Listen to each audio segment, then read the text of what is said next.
Welcome back to MTN Live in the Mountains. So here on the couch with us, we have Lee Rankin, and she is with Apple Hill Farm. Thank you, Lee, for coming in and talking with us. Thank you so much for having me in. I know, I'm really excited to have you in today, because is your main animal at Apple Hill Farm alpacas? Alpacas are our main business, yes. That is wonderful. Tell us a little bit about Apple Hill Farm and how you guys got started. So Apple Hill Farm we've been in business since 2003 or 2004. We're open to the public, and our main animal is alpacas. We have 22 alpacas in our herd right now.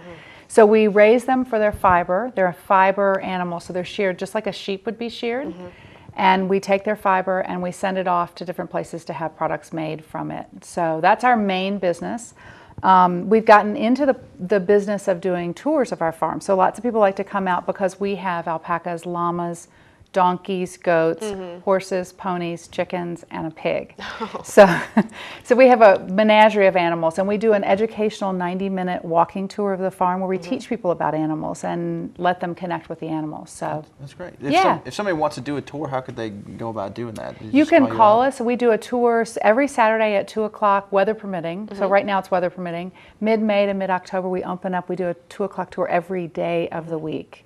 So they can just call and book a tour and come. And you can also come as a group. We take private groups out, like a church group or school group or family group can come and do a private tour, just them in the tour. How many people are in, like, the maximum, how many people can go on a tour? We do 15. We kind of cut it off at 15 per tour, but sometimes we have 2 or 3 tours going at the same time. So we've got lots of tour guides. So we can handle quite a few people at once. So do you guys do any type of alpaca breeding or have any alpacas for sale? We do. We have alpacas for sale, and we have done breeding. We're not breeding right now actively with alpacas because we've got so many and we haven't sold any. And we want to be responsible owners. So we're just waiting until the market, with the economy, it kind of frees up. Right. So, do you breed any of your other animals that we you do. have? We're breeding Angora goats right now. So we should have Angora goats coming, little baby Angora goats. And those are also a fiber animal. Those are also sheared for their fiber, but they're sheared twice a year. Right. So that's another kind of fiber. Talk a little bit about that process of shearing one for its fiber, especially in like an alpaca. What's that process like, and how long does that take? It takes 3 to 4 minutes per animal to shear. It doesn't take very long at all. We work with a shearer out near Asheville, Joe Moore. He comes up, and we actually are open the day that we shear the alpacas. It'll be the 1st of June this year. It's always the first Saturday in June. And we're open from 10 to 4, and people can come watch the process. So he uses a system where he has them down on the ground because that's easiest for him to shear. They keep the alpaca really steady because the shears are very sharp and could open they're very dangerous. So you want to keep the animal steady. So they there's a whole long involved way in which they get the animal and get it down on the ground, and then they hold it at certain points so that the animal stays steady, and they shear and take the fiber off. It's really quick, it's very painless for the animal, and they usually feel so much better when it's done. Because they'll have about this much fiber on them by the time they're sheared. So they're really warm by the time we get to the beginning of June, and they're ready to have it off. And they look really funny because their necks are really only about this big around. So when they're sheared, they look a little E.T.-esque. They look very funny, but they love it. They feel so much better when they get sheared. And I feel like you have some examples here. I do. So when we shear, we send fiber off to 2 places. This is a co-op of alpaca owners, and they make this sock product. And then we also send it, we've just opened up, there's a mill that just opened up in North Carolina called Echo View in Weaverville, North Carolina. So we send fiber off. This is from Chile, our alpaca. So this is straight from her. It's been washed but not colored in any way. So this is her natural fiber color. Cool. She's actually one of our best-selling yarns. And like you said, this is extremely soft. It's amazingly soft. I've never felt alpaca. And it's an amazing product because it is hypoallergenic, and it's also, the fiber is a hollow core, so it's insulating without being hot. And then this is a sample. We sell a lot of yarn now. So this is a sample of some dyed yarn. It's a woman in Pennsylvania that's doing the dyeing. It's 100% alpaca, and it's really soft. And we have a huge selection of yarn in our yarn store or our farm store. So lots of people come and buy yarn. Lots of knitters come, crocheters, weavers come to buy yarn from us. So you can buy it at your place. At our place. And we're open right now. We're open noon to 4, 6 days a week, Monday through Saturday at the store. You might want to call ahead just like on a day like today with the weather. But as the weather gets better, we're open and you can come shop. And we also sell yarn through Black Bear Books in the mall.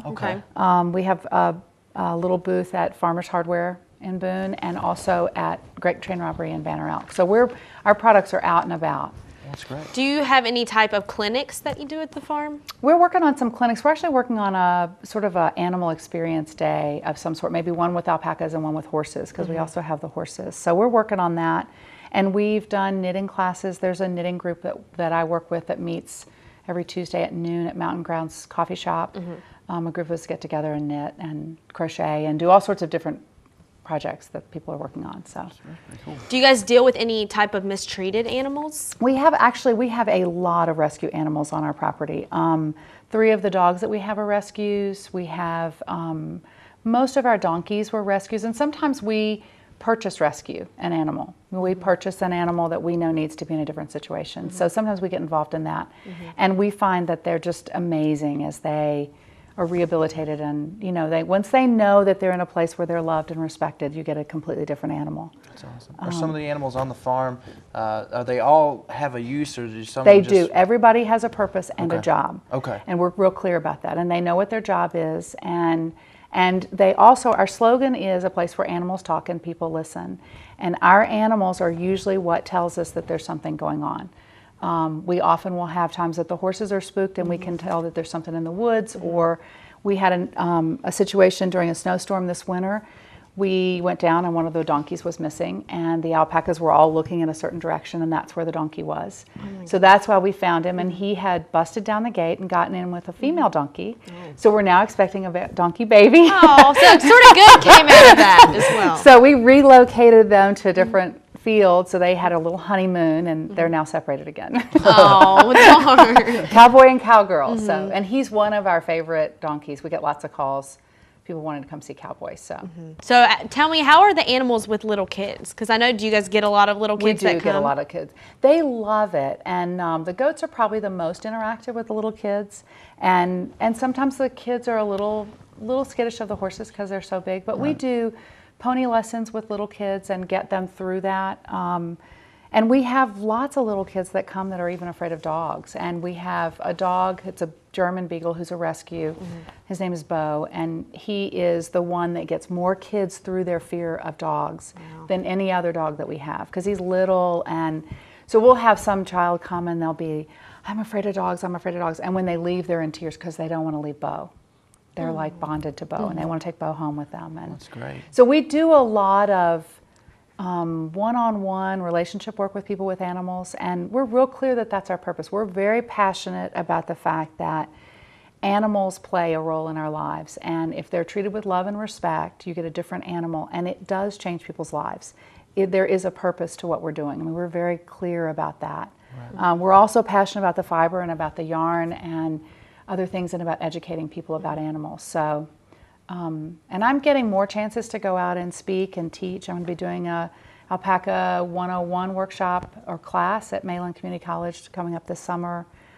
So there's lots of things like that that are going on. And because we do the tours, we're in the agritourism business. So I'll be speaking at the North Carolina Agritourism Conference down near Asheville coming up at the end of the month. So I'm starting to do more things like that, really talking about what it is that we're doing and how we're marketing ourselves and how we're promoting the farm and the success that we've had in the farm. So That's great. That's wonderful.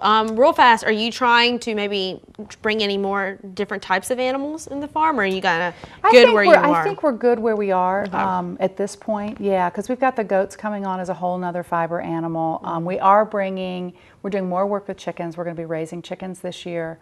And we raised Dominickers last year and sold almost all the Dominickers that we had before they ever got to the point that we would have taken them off to be used for meat. So I think there's a real relevance. People are adding chickens, and we're doing heritage breed chickens, so we're sticking with that. So I guess tell our audience one more time where they can go to find you, and when maybe they can come for a tour as well. Yeah, so we're at applehillfarmnc.com, and we're in Matney, the wonderful town of Matney, which is off 194 between Banner Elk and Valley Crucis. So they can come to the farm, call us, check ahead of time, book a tour. Saturday afternoons is a great afternoon to come out. But starting mid-May to mid-October, we're open every day for a 2 o'clock tour. We're open on June 1st for a shearing day, so they can come see us shear the animals. We're open from noon to 4. And we say we shear until all the animals are naked. So, There you go. But not the dogs. not the dog. Well, actually, we have one dog that gets shaved. So, Okay. Yeah. I gotcha. Well, Yeah. thank you so much Thank for coming you on so and talking much. It's been with great us. to be here. Thank you. Thank Appreciate you. it again. And making my love for alpacas even more now. Yeah, you need to come see us. I want to. I will be there. We'll be back in a minute with more MTN Channel 18.